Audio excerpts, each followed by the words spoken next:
안녕하세요. 화학자 자홍지입니다. 오늘의 이야기는 함선에 대해서 한번 이야기를 나눠보겠습니다. 정확히는 함선을 만드는 데 사용되는 재료의 화학이라고 볼 수가 있겠죠. 보이는 그림은 워해머 40K라고 부르는 게임에 나오는 배틀플릿 고딕이라는 굉장히 거대한 전함의 모습입니다. 부분에 따라서 사용되는 재질이 다르다는 것을 볼 수가 있고, 지금 우리가 사용하는 배 역시 부위별로 쓰이는 재료가 다양합니다. 과거부터 많은 배를 만드는데 나무가 주된 재료로서 흔히 사용되어 왔고요. 현대로 갈수록 고무가 합성 섬유와 합성 고분자가 개발되면서 바람을 넣거나 빼고 접거나 휴대할 수 있는 유용한 방식의 함선도 개발되어 왔었죠. 이보다 더 거대한 배가 사용되면서부터 단단한 철이 주된 재료로 쓰여왔고요. 또 배의 일종이다라고도 볼 수 있는 우주를 항해하는 발사체를 만드는 데는 가벼운 무게를 위해서 알루미늄이 주로 쓰이기도 합니다. 지금부터 할 이야기는 이처럼 우리가 쉽게 상상할 수 있는 재료가 아니라 더욱더 흥미로운 얼음과 나무로 만들어진 배를 만들고자 했던 과거 역사적인 하나의 프로젝트를 기준으로 재료를 한번 살펴보겠습니다. 이 프로젝트의 명칭은 바로 하박국이라 부르는 프로젝트였는데요. 세계대전 당시에 설계가 되어서 추진되었던 프로젝트였습니다. 세계대전 당시 추축국의 가장 강력한 무기 중 하나였던 U-보트라고 하는 잠수정이 있었죠.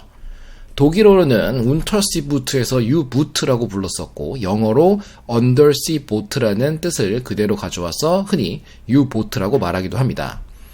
윈스턴 처칠은 전쟁 중에 나를 정말로 두렵게 한 유일한 것은 U-보트의 위험이었다라고 할 정도로 세계대전을 주제로 하고 있는 영화나 드라마에서는 흔히 등장하는 전쟁 무기가 바로 이것이었습니다. 결국 프로젝트 하박국의 목적은 U-보트에 대항하기 위해서 무려 600m라는 엄청난 길이를 가지고 있는 항공모함을 만들자로 요약이 됩니다. 자, 이 길이는 비행기가 이륙하기 위한 활주로의 길이를 의미하고 있고요. 지금까지 만들어진 것 중 가장 거대하다라고도 말하는 이 USS, 이제 United States Ship을 말하는 미국 국적의 ship을 말하는 표현인데, 엔터프라이즈 항공모함이 342m인 것을 봤을 때 600m는 말도 안 될 정도로 거대한 크기라는 걸 볼 수가 있습니다. 중요한 것은 이렇게 큰 항공모함을 만드는데 무엇으로 만들 것이냐? 그 재료가 바로 톱밥과 얼음, 바꿔 말해 나무와 얼음으로 항공모함을 만들자라는 프로젝트가 됩니다. 대략적인 설계도를 봤을 때 이 HMS 하박국, 영국에서 추진했기 때문에 HMS란 말이 붙었고요. 이것은 Her 혹은 His Majesty's Ship이라 그래서 영국 국적의 배에다가 붙이는 표현법입니다. 보이는 것처럼 길이가 무려 2000피트라고 써 있는데요. 2000피트가 약 609m에 해당하기 때문에 정말 거대한 크기로 설계가 되었습니다. 이 프로젝트를 시작하게 된 것은 제프리 파이크라고 불리는 발명가가 제안을 하게 됐는데, 제프리 파이크는 독일의 핵무기 프로그램을 방해하기 위해서 노르웨이에 있던 추축국 그리고 그 산업시설을 공격하려는 고속 경량화 동계 작전 장비 개발 프로젝트, 바꿔 말해 프로젝트 플라우에 참여 중이었습니다. 개발한 것이 바로 M29 위즐이라고 불리는 족제비라는 별명을 가지고 있는 설상용 구동 장치였고요. 당시 동계 장비를 개발하던 중에 하박국이라는 성경의 한 구절에서 노란색으로 표기한 것처럼 보고 또 보고 놀라고 놀랄지어다, 한 일을 행할 것이다, 그리고 믿지 아니하리라 라는 말처럼 상상할 수 없는 무언가를 개발하고자 했습니다. 그것이 바로 얼음으로, 정확히는 얼음과 나무로 만들어진 항공모함을 설계하는 것이었습니다.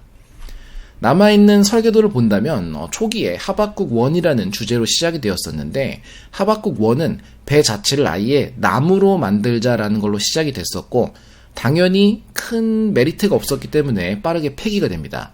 이후에 하박국 2라는 모델이 생기면서 강철로 만들어진 보강재가 있는 이 파이크리트라는 소재로 만들려고 했습니다. 외부에 강철로 되어 있고 내부를 파이크리트가 채우고 있는, 그리고 그것들이 단열재로서 막혀서 녹는 것을 방어하려는 식으로 설계를 했었죠. 하지만 너무나 거대했습니다. 하박국2의 초기 모델은 무려 1200m의 초거대 함선이었기 때문에 우리가 앞서 본 것처럼 600m 정도의 하박국3라는 더 작고 빠른 버전이 설계되었죠. 단면도를 본다면 이와 같습니다. 단열재 내부에 파이크리트라는 재질로서 둘러싸인 형태로 물질을 만들려는 것이었는데, 그렇다면 왜 톱밥과 얼음이라는 것에 주목을 했을 것이냐? 이에 대해서는 과거에 몇 가지 사실들이 발견된 게 있는데요. 플라스틱 제품을 만들 때 셀룰로스와도 같은 섬유 형태, 좀 길쭉한 모양을 갖고 있는 걸 섞어 넣는다면 강도가 혁신적으로 좋아진다라는 발견이 몇 개가 있었어요. 굉장히 비슷한 거를 현대에서 찾아볼 수가 있습니다. 건축을 할 때 왜 철근 콘크리트를 사용하느냐? 단순하게 굳히는 콘크리트만이 아니라 골격을, 프레임을 철근으로 만드는 것은 더 높은 강도로 단단하게 달라붙을 수가 있기 때문입니다. 이와 같은 방식으로 고안된 것이 파이크가 고안해낸 콘크리트와 같은 재질이다 해서 파이크리트라는 물질이 됩니다. 14%의 톱밥과 86%의 물을 섞어서 얼음으로 굳히면 오른쪽 그림과 같은 파이크리트라는 단단한 얼음이 됩니다. 심지어 이 얼음의 별명은 방탄 얼음이라고 불려서 총을 쏘아도 총알을 막을 정도로 높은 강도를 갖습니다. 어느 정도냐? 파쇄 강도, 깨지는 강도를 봤을 때 얼음보다 2배 이상 강력하다. 하지만 콘크리트보다는 약하겠죠. 하지만 인장 강도란 또 다른 강도를 본다면 얼음이나 콘크리트와는 비교도 안 될 정도로 높은 강도를 갖고요. 밀도 자체는 콘크리트보다 낮은, 얼음보다는 미세하게 높은 정도이기 때문에 물에 띄우기 위한 무언가를 만들 때도 장점이 있을 거라는 걸 쉽게 생각할 수가 있습니다. 더욱이 파이크리트는 열을 전도하는 효율이 굉장히 낮기 때문에 잘 안 녹는 성질을 갖습니다. 잘 녹지 않는 얼음이다 라고 요약할 수가 있겠죠. 이 프로젝트는 추진이 됐어요, 실제로. 그래서 얼음으로 만든 배를 캐나다 쪽에서 만들어서 시연을 하기도 했는데 결과적으로는 프로젝트가 최종적으로 성공하지 못하고 폐기가 됩니다. 여러 원인이 있겠지만 가장 대표적인 것 중 하나는 외관을 만들기 위한 철을 시험용으로 쓰는 것보다 급하게 쓸 곳이 전쟁 중이기 때문에 많았고, 당시에 인근의 비행장들에 대한 이륙 허가를 받는 계약이 돼가지고 유보트를 사냥할 수가 있었고요. 가장 큰 것은 항공모함의 필요성이 줄어들 수밖에 없는 장거리 연료 탱크가 비행기에 도입되면서 항공기의 사용이 더 편해졌습니다. 마지막으로는 항공모함을 호위할 수 있는 좀 더 작은 에스코트 캐리어들의 수량이 많이 확보가 됐기 때문에 최종적으로 파이크리트로 만들어진 항공모함이 전쟁에 참여하는 일까지는 없었습니다. 파이크리트란 물질이 지금도 남아있느냐? 있습니다. 몇 가지의 연구 발표들이 여전히 진행되고 있는데요. 얼음과 또 나무랑 같은 재질을 볼 수 있는 종이, 톱밥, 그리고 이들을 섞은 것들로 각각 파이크리트를 만들면 이와 같은 모양으로 만들 수가 있고, 또 잘 녹지 않는 낮은 열 전도성을 갖는다고 했던 것처럼 파이크리트는 일반적인 얼음보다 녹는데 훨씬 더 많은 시간이 필요한 걸 볼 수 있습니다. 그 중에서도 종이를 넣어서 만들었을 때가 모든 성질이 가장 뛰어났다고 말할 수가 있겠죠. 이와 같은 물질들을 칭하는 별명이 있을까? 바로 얼음합금이라는 명칭이 있습니다. 얼음 역시 물이 얼어붙으면서 수소결합이라 부르는 화학결합을 통해 특징적인 모양을 만들게 되는데, 우리가 눈송이의 결정을 봤을 때도 다양한 형태의 결정이 만들어지는 것처럼 얼음의 결정 구조는 무려 12가지나 있습니다. 그리고 결정성을 갖지 않는 뒤죽박죽으로 뒤섞여 있는 비정지린 구조도 2개나 있어서 이런 것들이 다양한 얼음의 형태를 만들게 되죠. 그런데 얼음을 강하게 깨물거나 세게 때렸을 때 깨지는 경우를 볼 수가 있는데, 그것은 바로 얼음이 결정성을 갖기 때문에 힘을 가했을 때 결정면이 밀려나면서 깨지게 됩니다. 이러한 현상이 톱밥을, 소우더스트를 섞었을 때 넣는 양에 따라서 강도가 높아진다라는 현상이 관찰이 된 것이에요. 왜 그러느냐? 나무를 이루는 물질의 구조가 어떤지를 생각해보면 쉽게 예상할 수가 있습니다. 얼음은 수소 결합이라는, 수소가 산소나 질소나 플루오린과 연결되어 있는 것이 있을 때 서로 연결이 되는 방식으로 작동하는데, 이 구조는 나무에 존재하는 리그닌들의 형태를 보게 된 겁니다. 자, 나무는 보통 셀룰로스와 헤마이셀룰로스, 리그닌이라는 세 종류의 재질로 구성이 됩니다. 리그닌들은 이들을 서로 연결해가지고 단단하게 굳혀주는 작용을 하게 됩니다.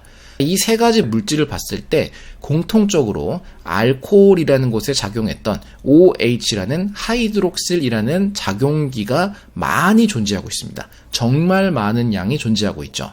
그리고 앞서 말했던 수소결합의 이야기처럼 산소에 연결되어 있는 수소가 있는 물과 굉장히 비슷한 형태이기 때문에 이 나무의 성질들이 얼음들과 서로 연결되면서 앞서 봤던 철근과 콘크리트처럼 단단하게 연결하는 작용을 할 수가 있는 것입니다. 지금도 이 파이크리트를 단열재로서 사용하려는 시도가 계속되고 있고요. 아무래도 친환경적이고 만드는데 철을 사용하는 것보다 100분의 1밖에 안 되는 에너지가 필요하기 때문에 방탄 성능까지 곁들인다면 아주 유용한 새로운 물질일 수밖에 없겠죠. 요약한다면 과거에 얼음으로 항공모함을 만들려는 시도가 있었고 이것의 핵심은 얼음에 톱밥이나 종이, 수많은 수소결합을 만들 수 있는 재료를 넣어서 강도를 혁신적으로 높일 수 있다라는 현상 때문에 가능했던 겁니다. 그리고 마지막으로 단순히 얼음이 낮은 온도를 보존하기 위한 목적 말고도 평균 기온이 매우 낮은 지역에서는 얼음과 함께 사용하는 얼음 합금이라는 재료로서 건축을 한다거나 하는 용도로 지금도 사용되고 있다라는 사실이 흥미롭겠습니다.